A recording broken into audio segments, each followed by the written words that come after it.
जय सिया राम। जब माँ सरस्वती ने रची एक लीला, ऐसी एक कहानी मैं आपको सुनाने जा रही हूँ। कालिदास माँ सरस्वती के परम भक्त थे।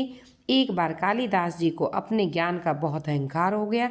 उन्हें लगता था उन्हें शास्त्रों का पूरा ज्ञान है, उनको कोई भी हरा नहीं सकता। उन्होंने सारा ज्ञान अर्जित कर लिया, वह सबसे बड़े विद्वान हैं। उनके इस अहंकार को दूर करने के लिए माँ सरस्वती ने एक लीला रची।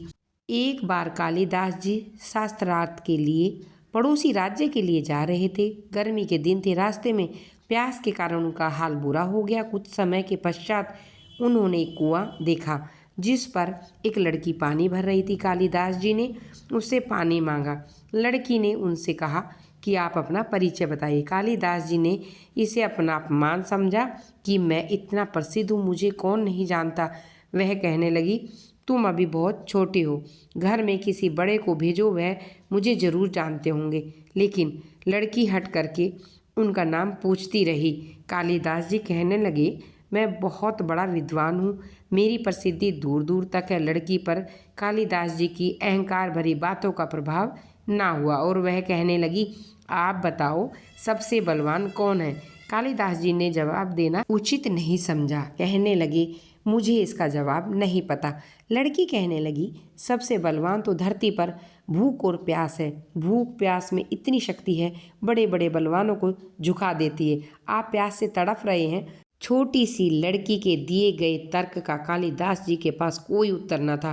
कालिदास जी ने पुनः उससे पानी मांगा तो लड़की कहने लगी, आपको पहले अपना परिचय तो देना पड़ेगा। इस बार कालिदास जी कहने लगे, मैं पथिक हूँ। लड़की ने उत्तर दिया, संसार में दो ही पथिक हैं, आप उनके नाम बताएं। कालिदास जी ने फिर असमर्थता जताई। लड़की बोली, पथिक तो वह होता है जो बिना रुके बिना थके अपनी मंजिल तक पहुँचता है। ऐसे पथिक संसार में केवल दो हैं, एक सूर्य और दूसरा चंद्रमा, जो बिना थके चलते रहते हैं। लेकिन आप तो अभी से थक गए।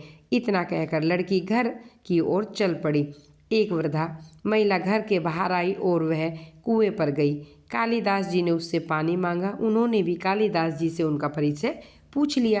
कालिदास जी ने कहा, मैं मेहमान हूँ। वृद्धा महिला कहने लगी, मेहमान तो संसार में दो है, एक धन और दूसरा यौवन। वह कब चले गए पता नहीं चलता। सच सच बताओ, तुम कौन हो। कालिदास जी की झुंझुलाहट अब बढ़ने लगी। उनकी सहनशीलता समाप्त हो गई, लेकिन उन्होंने वृद्ध महिला से कहा, मैं सहनशील हूँ। वृद्ध महिला कहने लगी, सहनशील तो संसार में दो हैं, एक पृथ्वी और दूसरे वृक्ष। पृथ्वी पापी और पुण्य आत्मा दोनों का भार सहन करती है।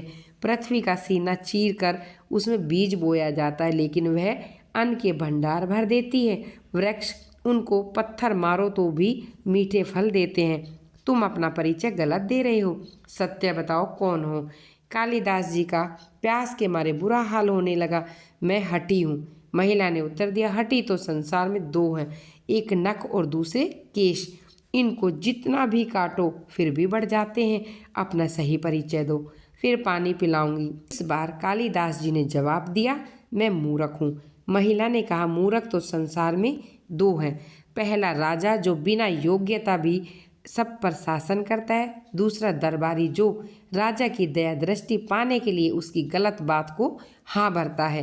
कालिदास जी के लिए सभी उत्तर अजीब से लग रहे थे। कालिदास जी जब कुछ बोलने की हालत में नहीं थे, वृद्ध महिला के चरणों में गिड़गिड़ाने लगे। उनसे पानी मांगा। महिला कहने लगी, पुत्र उठो। जब कालिदास जी ने उठकर ऊपर देखा तो वह सरस्वती माँ थी। माँ सरस्वती कहने लगी, पुत्र, तुमको अपने ज्ञान और मान प्रतिष्ठा पर बहुत घमंड था। शिक्षा से ज्ञान प्राप्त होता है, ना कि अहंकार। तुम्हारे ज्ञान चक्षु खोलने के लिए मुझे यह लीला रचनी पड़ी। अब कालिदास जी को अपनी गलती का एहसास हो गया। उन्होंने माँ सरस्वती से क्षमा मांगी। माँ सरस्वती ने उन्हें पानी पिलाया और आशीर्वाद दिया।